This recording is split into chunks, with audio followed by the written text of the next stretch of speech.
السبب يعني جنگ إيران همه ماشین همین طرف وایسن قریب 7,000 ماشین یعنی شورا очередь. جوی مشیمونی نیست 10 گکتار زمینه جوی مشیمونی نیست. بندر بین المللی الات در آذربایجان. هزاران ماشین باربر که باید به کشورهای آسیای مرکزی بار انتقال دهند در اینجا بند ماندند. در میانشان ده ها تاجر و راننده تاجیک نیز هستند که از ترکیه و اروپا به تاجیکستان مال و محصولات انتقال می دهند.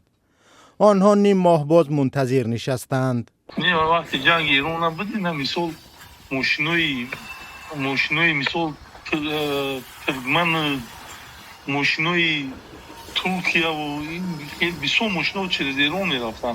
اونجا که جنگ شد هم میتونن اینجا هم قزاقستان میروند هم ترکمنستان میروند ازبکستان میروند قرقیزستان میروند تاجیکستان میروند. از باکو مرکز آذربایجان توسط بحر خزر یا کسپی تا ترکمنستان راهی آبی هست.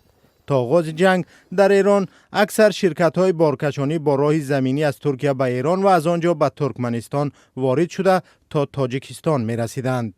حالا مسیر دیگر شده است.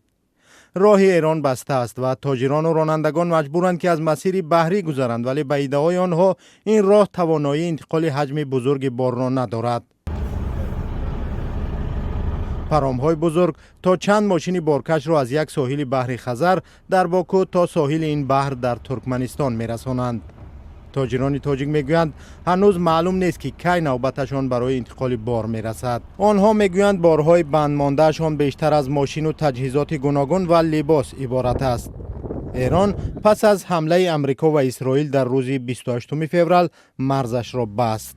حالا با وجود آتشبس 2 هفته‌ای که از 7 اپریل آغاز شد، مرز ایران همانا بسته است.